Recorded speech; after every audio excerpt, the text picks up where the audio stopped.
आज हम हिस्ट्री के इस चैप्टर में, जिसका नाम है प्रिंट कल्चर, इसमें हम जो नया टॉपिक आज डिस्कस करेंगे वो है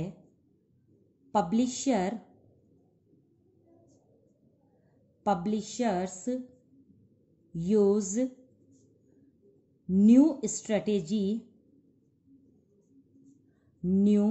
स्ट्रेटजीज फॉर Great Depression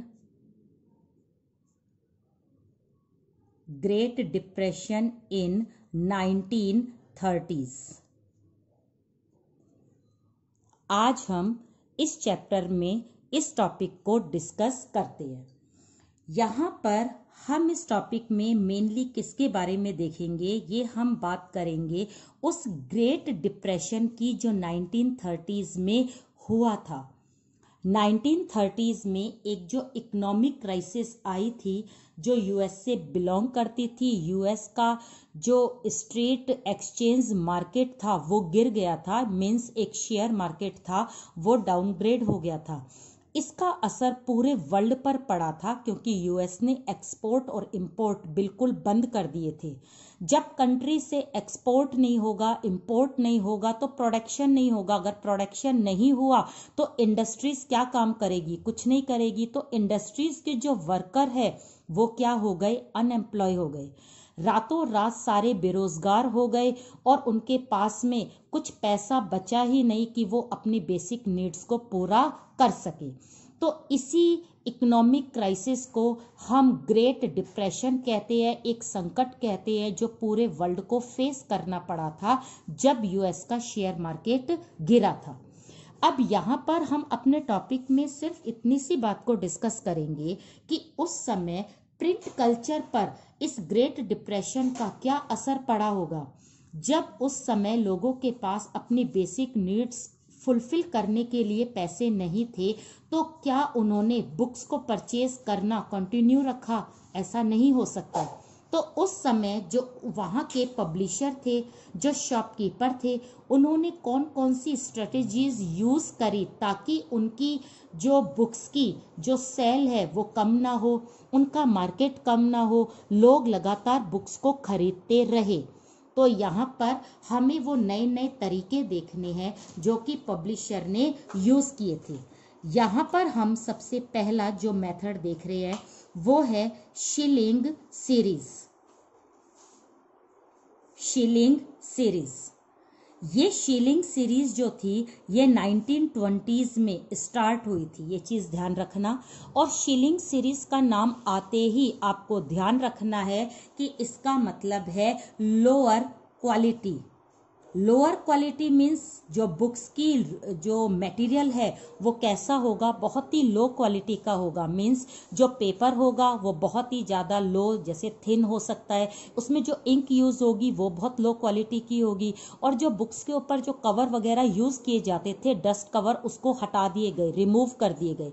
तो कुल मिलाकर पब्लिशर क्या कर रहे हैं? अपनी बुक्स की कॉस्ट को कम कर रहे हैं ताकि जिन लोगों को पढ़ने का इंटरेस्ट है, जो लोग बहुत ज़्यादा शौकीन होते थे पढ़ने के लेकिन पैसे के कारण वो बुक्स को परचेज नहीं कर पा रहे थे, उनके लिए बुक्स की कीमत को कम करना बहुत ज़रूरी था, जो कि पब्लिशर ने किया।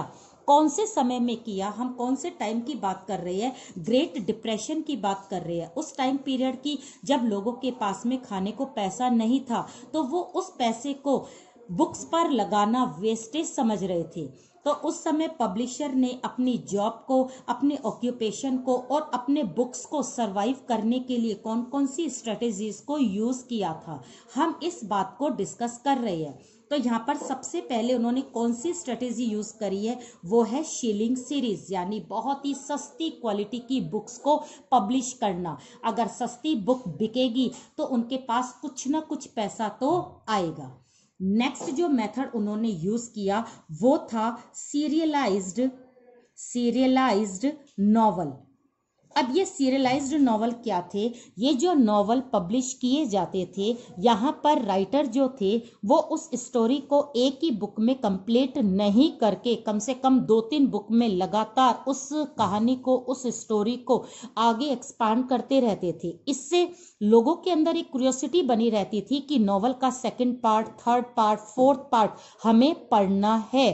तो यहाँ पर नॉवल का जो एक तरह की स्ट्रेटेजी उन्होंने चेंज करी, वो कौन सी थी? वो थी सीरियलाइज्ड नॉवल। एक नई तरीके की सीरीज उन्होंने स्टार्ट करी ताकि लोगों को ये जो नॉवल है इसकी कहानी पढ़ने का एक एडिक्शन हो जाए, और जब उनको ये इंटरेस्ट क्रिएट हो जाएगा तो वो अपने आप ही उस नॉवल को पूरा करने के लिए नॉवल को परचेज करेंगे।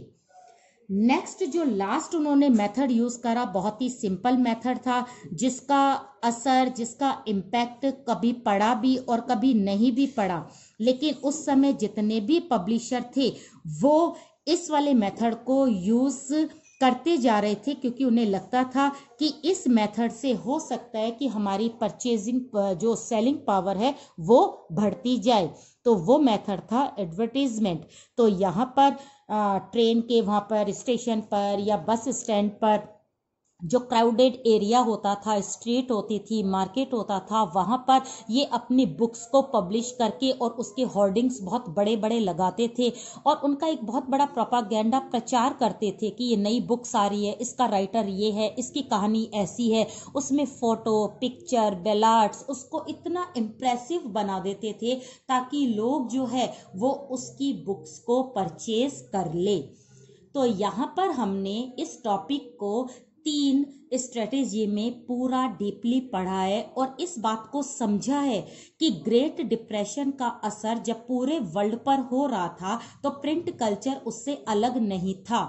प्रिंट पर भी इस ग्रेट डिप्रेशन का असर पड़ा, लेकिन उस समय यूरोप के पब्लिशर ने, जो शॉपकीपर थे, उन्होंने अपनी बुक्स को सेल करने के लिए जो जो चीजें यूज करी, जो जो मेथड्स यूज करे, वो हमने यहाँ पर डिस्कस किए हैं। अब हम नेक्स्ट इसी का आगे का टॉपिक पढ़ते हैं यूरोप में ही, जिसमें हम बात करेंगे रिलीजियस डिबेट की। Religious debate. प्रिंट का असर हमने लास्ट वीडियो में देखा था। 16th century, 18th century, 19th century में लगातार हर एक ग्रुप पर पड़ने लगा था। तो प्रिंट कल्चर का जो असर है, इस टॉपिक में हम पर्टिकुलर किसके ऊपर देखेंगे, वो है रिलीजन। रिलीजन यूरोप में क्रिश्चियन था। क्रिश्चियन में उस समय कैथोलिक रोमन चर्च हुआ करते थे, जो कि कानून भी बनाते थे, जो भी कानूनों को इम्प्लीमेंट भी करते थे और उनको पनिश भी किया जाता था। ये सारा काम उस समय रोमन कैथोलिक चर्च ही करते थे। तो क्या इस बुक्स का असर जो यूरोप में लगातार बढ़ रही थी, उसका असर रिलीजन पर हुआ? बिल्कुल हुआ। एक डिबेट स्टार्ट हो गई। ये डिबेट कैसी थी? डिबेट में किस तरह से डिबेट होती है, अगर कोई किसी भी मैटर पर अपने फेवर में व्यूज देता है और उसी मैटर पर कोई उसके अगेंस्ट में व्यूज देता है, तो यहाँ पर मैटर क्या था? मैटर था रिलीजन। और इसके फेवर में जो लोग अपने व्यूज देते थे उसमें कौन कौन थे? उनमें थे मोनार्क, राइटर्स, आर्टिस्ट और जो अथॉरिटीज थे, जिनके पास में अथॉरिटीज थी, उन लोगों ने रिलीजन को हमेशा क्या करा? फेवर किया। उन्होंने कहा जो हमारा रिलीजन है वो सुप्रीम है, इसमें किसी तरह का कोई चेंज नहीं आना चाहिए। कोई भी बुक्स, कोई भी न्यूज़पेपर, कोई भी जर्नल्स ऐसा नहीं है जो कि रिलीजन के अगेंस्ट में लिखे या इसको क्रिटिसाइज करे।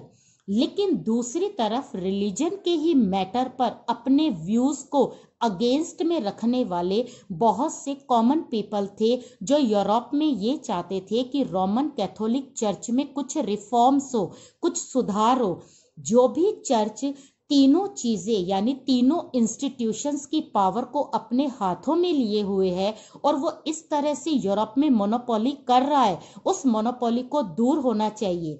एक ही चर्च तीनों काम नहीं कर सकता। तीन काम लाइक लॉ को बनाना, उसको इम्प्लीमेंट करना और उसको पनिश करना, क्या तीनों काम चर्च ही करेगा? इस बात पर जो क्वेश्चन मार्क लगाया था वो उस समय के यूरोपियन कॉमन पीपल ने लगाया था। तो इस तरह से रिलीजन जो हुआ वो एक मैटर हुआ जिस पर डिबेट शुरू हुई। ये डिबेट किसके थ्रू शुरू हुई थी? वो हुई थी बुक्स के थ्रू, यानी प्रिंटिंग के थ्रू। तो सबसे पहले हम यहाँ पर बात करेंगे आइडियाज की। तो आइडियाज जो थे, कुछ आइडियाज जो रिलीजन के अगेंस्ट में थे, लेकिन कुछ आइडियाज ऐसे थे जो रिलीजन के फेवर में थे। इन आइडियाज का सर्कुलेशन होना शुरू हो गया। तो ये आइडियाज सर्कुलर होने शुरू हो गए, लोग इन्हें पढ़ने लगे। कुछ इसके अगेंस्ट में बोलते थे, कुछ इसके फेवर में बोलते थे, कुछ यहाँ पर अपना आर्टिकल देते थे कि रिलीजन में चेंज होने चाहिए। लेकिन जो लोग रिलीजन में चेंज होना नहीं चाहते थे वो अपने आइडियाज को किसी भी बुक में या जर्नल्स में लिखकर ये बताते थे कि रिलीजन बिल्कुल सही है, इसमें किसी तरह का कोई चेंज नहीं होना चाहिए।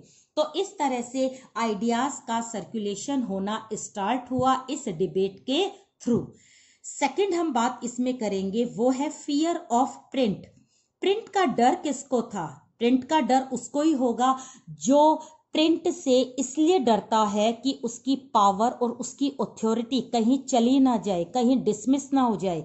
इसमें मेनली कौन हुआ करते थे? इसमें जो चर्च के फादर होते थे, जो मोनार्क होता था, या कोई ऐसा कोई मिनिस्टर जो मोनार्क का बहुत बड़ा स्पून होता था और जिसके पास बहुत सारी पावर होती थी, उसको ये लगातार डर लगा रहता था कि कोई प्रिंटिंग के थ्रू उसके बारे में गलत ना लिख दे और सही बात जनता को पता ना चल जाए, जनता अवेयर ना हो जाए, जनता प्रोटेस्ट ना कर दे और बहुत बड़ा रिवॉल्यूशन ना हो जाए। तो इन चीजों से उन सबको डर लगता था जो कि अपनी पावर को या अपनी मोनोपोली को बनाए रखना चाहते थे। तो यहाँ पर हमने डिबेट में, रिलीजन की डिबेट में हमने उन लोगों को देखा जो कि प्रिंट से डर रहे थे। तो यहाँ पर आपको लर्न करना है कुछ एक जो मेन बातें होती है, मेन पर्सन होते हैं जो कि प्रिंटिंग के डर से इसलिए डरे रहते हैं क्योंकि वो अपनी पावर को खोना नहीं चाहते। तो ये तो हुई एक बात जो कि डिबेट शुरू हुई थी, प्रिंटिंग के थ्रू शुरू हुई थी। अब हमें कुछ पर्सन की स्टोरी के बारे में देखना है कि उन पर्सन ने रिलीजन को मेन मैटर रख के किस किस तरह से अपने व्यूज को यहाँ पर एक्सपांड किया था और लोगों को बताया था। इसमें सबसे पहले हम जो स्टोरी देखेंगे वो देखेंगे मेनोकियो की, कि मेनोकियो कौन थे और उन्होंने किस तरह से रिलीजन में सुधार करने के लिए कोशिश की। तो मेनोकियो, सबसे पहले हमें ये देखना है कि ये कौन से कंट्री से बिलोंग करते थे। ये इटली से बिलोंग करते थे। ये सिंपल एक मिलर थे। मिलर मीन्स एक पीजेंट थे, फार्मर थे, बहुत लोअर क्लास के थे क्योंकि ये फार्मर थे। अब यहाँ पर इनसे गलती क्या हुई थी? गलती ये हुई थी कि मेनोकियो ने बाइबिल को पढ़ लिया। बाइबिल को पढ़कर उन्होंने अपने व्यूज जो थे अपने ऑन वर्ड्स में लिख दिए। ये व्यूज जो थे वो रोमन कैथोलिक चर्च को बिल्कुल भी सही नहीं लगे। वहां की चर्च ने उनको वार्न करा, वार्निंग लेटर दिया, लेकिन मेनोकियो नहीं माने। लास्ट फाइनली कैथोलिक चर्च ने उन्हें एक्सक्यूटेड कर दिया गया। तो यहाँ पर हमने देखा कि रिलीजन को लेकर मेनोकियो ने सिर्फ अपने व्यूज रखे थे, अपना ओपिनियन लोगों से शेयर किया था, लेकिन वो चीज वहां की कैथोलिक चर्च को सही नहीं लगी थी। तो इस तरह से रिलीजन के ऊपर एक डिबेट शुरू हो गई कि लोगों ने पढ़ना शुरू किया। धर्म के फेवर में या रिलीजन के अगेंस्ट में लोगों ने बोलना शुरू करा, जिसका रिजल्ट क्या क्या रहा। नेक्स्ट हम जो लेंगे पर्सन वो है मर्सिये। मर्सिये जो थे वो कौन सी कंट्री से बिलोंग करते थे? वो था फ्रांस। एक्चुअली में मर्सिये जो थे जिनका ऑक्यूपेशन नॉवल लिखना था, इट मीन्स वो नॉवलिस्ट थे। अब नॉवलिस्ट अगर वो थे तो उनका एक टारगेट या फोकस जो अपने नॉवल में रहता था वो था against to despotism. Against to despotism. अब ये डेस्पोटिज्म क्या है? Despotism means rule by 5 and 7 people. जब एक कंट्री को 5 से 7 लोग संभालते हैं, रूल करते हैं, तो उसे हम बोलते हैं डेस्पोटिज्म। जो हमने फ्रांस के रिवॉल्यूशन के बाद देखा था कि जब नेशनल असेंबली फेल हो गई थी तो डायरेक्टरी आई थी। डायरेक्टरी में भी 5-7 लोग ही फ्रांस को संभाल रहे थे, जिनकी वीकनेस का फायदा नेपोलियन ने उठाया था। तो हम यहाँ पर बात उसकी नहीं कर रहे हैं, हम बात सिर्फ मर्सिये की कर रहे हैं। और मर्सिये कौन से सिस्टम के अगेंस्ट में था? वो था डेस्पोटिज्म। डेस्पोटिज्म में ये 5-7 जो लोग थे वो सारी पावर को एंजॉय करते थे, सारे पावर अथॉरिटी को अपने हिसाब से चलाते थे। तो यहाँ पर मर्सिये ने ऐसे डेस्पोटिज्म को और प्लस जो भी मोनार्क था, जो भी डिक्टेटर था, जो भी फादर चर्च जो भी अपनी पावर को मिसयूज कर रहा था, उसको इन्होंने एक तरह से वार्न किया था। अब वार्न वो किसके थ्रू कर रहे थे? कोई वॉर करके नहीं कर रहे थे, कोई प्रोटेस्ट करके नहीं कर रहे थे, वो सिर्फ अपने नॉवल से उन्हें वार्न कर रहे थे कि मेरे पास एक पावर है और वो क्या है? वो है पेन यानी कलम। अगर मैं चाहूं तो लोगों को इतना अवेयर और इतना लिटरेट कर सकता हूं कि वो लोग आपसे क्वेश्चन करने लगेंगे और आप जवाब नहीं दे सकोगे। और आप जितने भी लोग हो जो इस सिस्टम को चला रहे हो, आपको ये देश छोड़कर भागना पड़ेगा, ऐसा मर्सिये ने कहा। क्यों? क्योंकि मर्सिये को पता था कि अगर जो चीज पब्लिश होती है वो कॉमन जनता तक जरूर पहुंचती है और उसका असर अगर आज नहीं तो उसका असर 3-4 दिन बाद, महीने भर बाद, यानी साल भर बाद तो जरूर होगा। लोग उसे पढ़ेंगे, उसको सीखेंगे, अवेयर होंगे और कभी ना कभी वो अपने राजा, अपने डिक्टेटर या डेस्पोटिज्म के अगेंस्ट में रिवॉल्यूशन करेंगे। तो यहाँ पर मर्सिये ने अपना प्रिंट के थ्रू रिलीजन पर क्वेश्चन उठाने शुरू कर दिए थे। नेक्स्ट जो हम पर्सन को यहाँ पर कर रहे हैं अभी डिस्कस, वो है 5th, जिसका नाम है मार्टिन लूथर। मार्टिन लूथर जो थे वो कहां से बिलोंग करते थे? वो करते थे जर्मनी से। पहली चीज तो आपको ये लर्न करनी है। अब दूसरी चीज, एक्चुअली में जो लूथर थे वो सिर्फ अगेंस्ट में थे किसके? Roman Catholic church. वो चाहते थे कि इस चर्च में, इस धर्म में, इस रिलीजन में एक चेंज होना चाहिए, एक रिफॉर्म होना चाहिए। उसके लिए उन्होंने जो एफर्ट्स करे वो आपको ध्यान रखना है। सबसे पहले हम यहाँ पर एफर्ट्स में उनका देखते हैं। एक तो उन्होंने 95 थीसिस लिखी थी और ये थीसिस किसके अगेंस्ट में लिखी थी? वो लिखी थी रोमन कैथोलिक चर्च के अगेंस्ट में। उसके बाद उन्होंने एक मैगजीन या एक पेपर पब्लिश किया था जिसका नाम था न्यू टेस्टामेंट और इसकी कॉपी उन्होंने हर चर्च पर लगाती थी और जिसमें लिखा हुआ था जो फादर है वो किस तरह से अपनी पावर को मिसयूज करते हैं, चर्च जो है वो किस तरह से सारी पावर पर अपना अधिकार जमाए हुए है और इसमें जितना भी रिजिडनेस है, किसी तरह की कोई भी चेंज नहीं है, वो सब कुछ गलत है, ऐसा लूथर ने कहा था। और लास्ट फाइनली उन्होंने एक रिफॉर्मेशन स्टार्ट कर दिया, प्रोटेस्ट स्टार्ट करा। और ये प्रोटेस्ट किसको रिफॉर्म करने का था? Roman Catholic church. तो यहाँ पर एक रिफॉर्मेशन जो प्रोटेस्ट के रूप में स्टार्ट हुआ था, मार्टिन लूथर ने स्टार्ट किया था।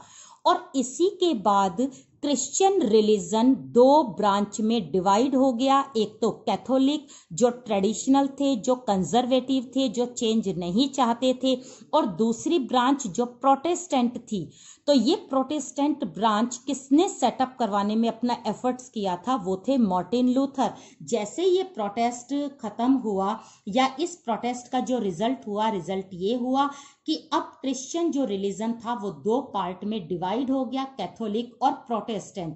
प्रोटेस्टेंट जो लोग थे वो चेंजेबल भी थे, वो चेंज भी करना चाहते थे और उनके अंदर इतनी बुराइयां नहीं थी जितनी कि कैथोलिक रोमन चर्च में थी।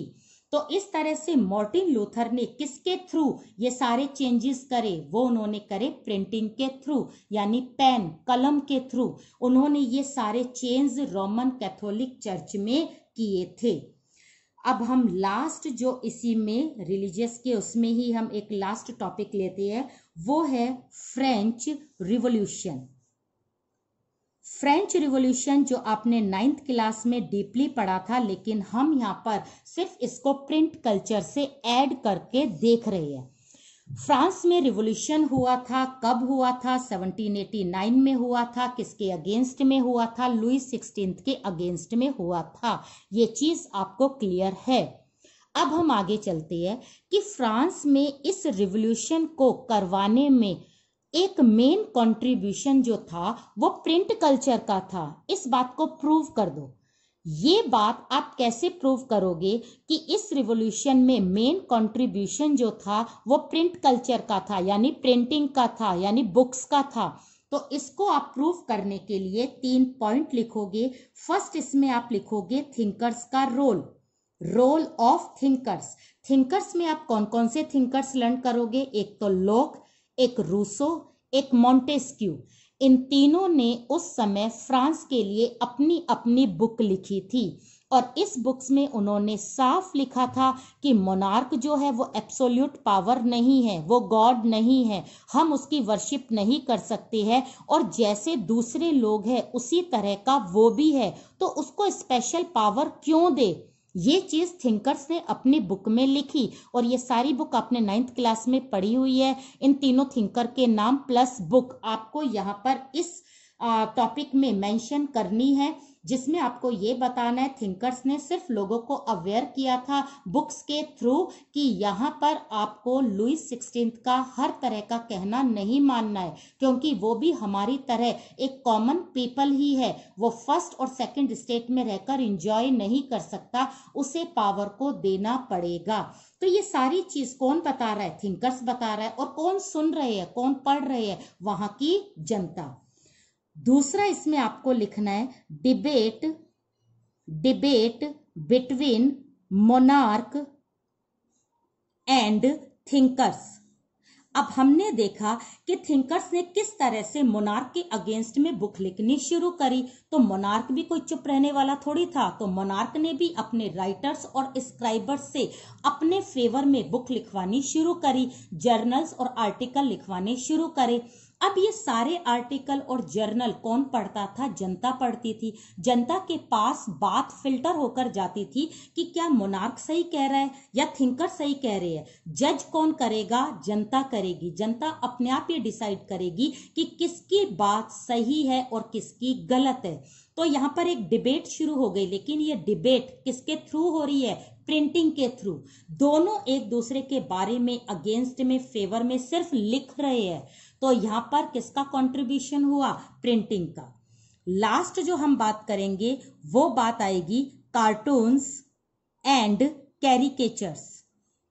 यहां पर हम उन लोगों की बात करते हैं जो फ्रांस में इलिटरेट थे, जिनको पढ़ाई का शौक मत कहो, लेकिन वो पढ़ नहीं सकते थे, उन्होंने पढ़ाई नहीं करी थी, उन्हें नहीं समझ में आता था कि बुक्स में क्या लिखा हुआ है। अब ऐसे लोगों को समझाना बहुत ही डिफिकल्ट टास्क था, क्योंकि उनके सामने कोई डिबेट हो रही है, थिंकर्स कुछ लिख रहे हैं, उन्हें कुछ नहीं पता। तो ऐसे लोगों को अवेयर करने के लिए पब्लिशर ने या राइटर ने, उस समय के थिंकर्स ने अपनी बुक्स में कार्टून्स और कैरिकेचर्स को स्पेस देनी स्टार्ट करी। कार्टून्स में उन्होंने बताया, उन्होंने इस तरह से शो किया कि फर्स्ट और सेकंड स्टेट के लोग किस तरह से डांस कर रहे हैं, गा रहे हैं, पावर को एंजॉय कर रहे हैं, लाइफ को एंजॉय कर रहे हैं, लेकिन थर्ड स्टेट के लोग किस तरह से हार्डशिप कर रहे हैं, स्टारवेशन में रह रहे हैं, हंगरशिप में रह रहे हैं। ये सारी चीज वो कार्टून यानी पिक्चर के थ्रू बता रहे हैं। तो पिक्चर के थ्रू वो उन्हें बहुत ही माइजरेबल उनका स्टेटस शो करते थे, ताकि देखते ही समझ में आ जाए कि जो कॉमन लोग हैं उनका लाइफस्टाइल कैसा है और जो रिच लोग हैं उनका लाइफस्टाइल कैसा है। तो यहाँ पर लिखने और पढ़ने की कोई जरूरत ही नहीं थी। यहाँ पर तो कार्टून और कैरिकेचर्स को देखकर समझ आ जाता था कि राइटर क्या बताना चाह रहा है। तो इस तरह से लोग मोटिवेट हुए, कार्टून के थ्रू हुए, डिबेट के थ्रू हुए, थिंकर्स के थ्रू हुए, और उन्होंने उन्होंने रिवॉल्यूशन कर दिया और लुईस 16 जिसमें हार गया और सारी पावर किसके पास में आ गई, जनता के पास में आ गई। यूरोप का ये पहला कंट्री था जहां पर सबसे पहले रिवॉल्यूशन डेमोक्रेसी को लेकर हुआ था और इसमें मेन कंट्रीब्यूशन किसका रहा, प्रिंट एंड कल्चर का। तो यहाँ पर आज हमने जो टॉपिक मेनली पढ़े हैं उसमें हमने ग्रेट डिप्रेशन को देखा है, जिसमें पब्लिशर की स्ट्रेटेजीज को अच्छे से डिस्कस किया है। उसके बाद हमने देखा है कि यूरोप में रिलीजन के मैटर पर किस तरह से डिस्कस शुरू हुआ, आइडियाज को सर्कुलेट किया गया, प्रिंट से लोग डर गए और कुछ पर्सन की स्टोरी हमने बहुत शॉर्ट में देखी है, जिसमें मर्सिये थे, मेनोकियो थे और मार्टिन लूथर थे। लास्ट हमने इस टॉपिक का एंड किया है अपने फ्रेंच रिवॉल्यूशन से।